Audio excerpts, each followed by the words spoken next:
ಚಿಕ್ಕಮಗಳೂರು ಜಿಲ್ಲಾ ಪ್ರವಾಸವನ್ನ ಮುಗಿಸಿ ವಾಪಸ್ ಆಗ್ತಾ ಇದ್ದಂತಹ ರಾಜ್ಯ ಗೃಹ ಸಚಿವರಾದ ಡಾಕ್ಟರ್ ಜಿ ಪರಮೇಶ್ವರ್ ಅವರು ಮಾರ್ಗ ಮಧ್ಯೆ ಹಾಸನ ಜಿಲ್ಲೆಯ ಬೇಲೂರು ಪೊಲೀಸ್ ಠಾಣೆಗೆ ದಿಢೀರ್ ಭೇಟಿಯನ್ನ ನೀಡಿದ್ದಾರೆ. ಯಾವುದೇ ಮುನ್ಸೂಚನೆ ಇಲ್ಲದೆ ಠಾಣೆಗೆ ಆಗಮಿಸಿದ ಸಚಿವರು ಠಾಣೆಯ ಪ್ರಮುಖ ಕಡತಗಳನ್ನ ಪರಿಶೀಲಿಸಿದ್ದಾರೆ.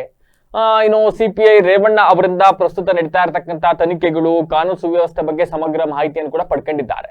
ಮುಖ್ಯವಾಗಿ ಬೇಲೂರು ವ್ಯಾಪ್ತಿಯಲ್ಲಿ ಕಾಫಿ ಎಸ್ಟೇಟ್ಗಳ ಸಂಖ್ಯೆ ಮತ್ತೆ ಅಲ್ಲಿ ಕಾರ್ಯನಿರ್ವಹಿಸ್ತಾ ಇರತಕ್ಕಂತ ಕಾರ್ಮಿಕರ ವಿವರಗಳ ಬಗ್ಗೆ ಕೂಡ ಸಚಿವರು ಹೆಚ್ಚಿನ ಆಸಕ್ತಿ ವಹಿಸಿ ಪ್ರಶ್ನೆಯನ್ನ ಮಾಡಿದ್ದಾರೆ. ಯಾಕೆಂತಂದ್ರೆ ಈ ಅಕ್ರಮ ವಲಸಿಗರು ಜಾಸ್ತಿ ಭಾಗದಲ್ಲಿ ನೆಲೆಸಿದ್ದಾರೆ ಅಂತಕ್ಕಂಥ ಕಾರಣದಿಂದ, ಅಲ್ಲದೆ ವರ್ಷಗಳಿಂದ ದಾಖಲಾಗಿರ್ತಕ್ಕಂಥ ಒಟ್ಟು ಪ್ರಕರಣಗಳ ಸಂಖ್ಯೆ, ತಿಂಗಳಿಂದ ಎಷ್ಟು ಸರಾಸರಿ ಅಪರಾಧಗಳು ನಡೀತಾ ಇದ್ದಾವೆ, ಪ್ರಸಕ್ತ ಜನವರಿ ತಿಂಗಳಲ್ಲಿ ದಾಖಲಾಗಿರ್ತಕ್ಕಂಥ ಪ್ರಕರಣಗಳು ಎಷ್ಟು ಅಂತಕ್ಕಂಥ ಅಂಕಿ ಅಂಶಗಳನ್ನು ಕೂಡ ಪರಿಶೀಲನೆ ನಡೆಸಿದ್ದಾರೆ.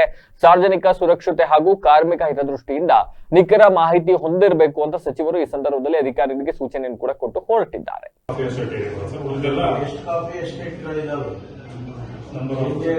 Number of coffee estate owners major ಇಲ್ಲ ಸರ್, ಮೈನರ್ ಗೊತ್ತಿಲ್ಲ. ಎಷ್ಟು ಕಾಫಿ ಎಸ್ಟೇಟ್ಗಳು ಅಂದ್ರೆ 4 ಎಕರೆ ಇರುತ್ತೆ, 50 ಎಕರೆ ಇರುತ್ತೆ, 10 ಎಕರೆ ಇರುತ್ತೆ. 50 ಎಕರೆ ಓನರ್ಸ್ ಎಷ್ಟು ಜನ ಇದ್ದಾರೆ? ಓನರ್ಸ್ ಒಂದು 40 ಜನಕ್ಕಿಂತ ಜಾಸ್ತಿ ಇದೆ ಸರ್. 40ಕ್ಕಿಂತ ಜಾಸ್ತಿ ಇದೆ ಸರ್. ಎಲ್ಲ ಸ್ಮಾಲ್ ಕ್ವಾಂಟಿಟಿ ಸರ್. ಎಲ್ಲ 4-5 ಎಕರ್ಸ್ ಎಕರ್ಸ್ ತಿಳ್ಕೊಳ್ಳಿ ಸರ್. ನಿಮ್ಮ ಏರಿಯಾನಲ್ಲಿ ಹೋಗ್ಲಿ ನಾವು ಅಲ್ಲಲ್ಲ, ನಿಮ್ಮ ಎಸ್ಟೇಟ್ ನಿಮ್ಮ ಲಿಮಿಟ್ ಅಲ್ಲಿ ನಿಮ್ ಲಿಮಿಟ್ ಅಲ್ವಾ? ಈ ಲಿಮಿಟ್ ಅಲ್ಲಿ ಎಷ್ಟು ಕಾಫಿ ಎಸ್ಟೇಟ್ಸ್? 40 ಕಾಫಿ ಎಸ್ಟೇಟ್ ಅಂದ್ರೆ ಎಷ್ಟು ಎಕರೆ ಇದೆ? 4 ಎಕರೆಯವರು, 5 ಎಕರೆಯವರು. ಆಯ್ತು, ಅವರೆಲ್ಲ ಲೇಬರ್ಸ್ ಎಷ್ಟು ಜನ ಇದ್ದಾರೆ? ಲೇಬರ್ಸ್ 3500 ಜನ. ನಮ್ಗೆ ಲಿಸ್ಟ್ ತಗೊಂಡಿವಿ ಸರ್.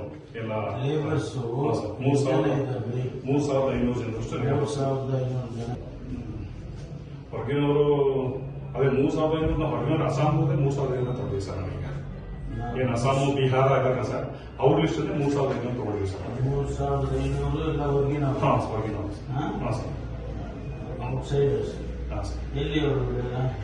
ಎಲ್ಲ ಅಸ್ಸಾಮು ಮತ್ತೆ ಬಿಹಾರ, ವೆಸ್ಟ್ ಬೆಂಗಾಲ್. ಅವ್ರದ್ದು ಇಂಡಿವಿಜುವಲ್ ಪ್ರೊಫೈಲ್ ಮಾಡಿದ್ರ? ತಗೊಂಡಿವಿ ಸರ್. ವಿಸಿಟರ್ಸ್ ಸರ್ ಒಂದು ತಿಂಗಳಿಗೆ ಅಥವಾ ಒಂದು ವರ್ಷ ಒನ್ ಡೇಗೆ 1500 ಅಬೌವ್ ಇರ್ತಾರೆ sir. One day Sunday and Sundays is 3000 above ಇರ್ತಾರೆ ಸರ್. ಪ್ರತಿ ಸಂಡೇ ಸ್ಯಾಟರ್ಡೇ ಸರ್. ಅವ್ರನ್ನ ಫೆಬ್ರವರಿ ಮಾತ್ರ ಇದೆ ಸರ್. ಡಿಸೆಂಬರ್, ಜನವರಿ ಬಂದ್ರೆ ನೀವು ಮಾನಿಟರ್ ಕೇಳ್ತೇವೆ ಸರ್.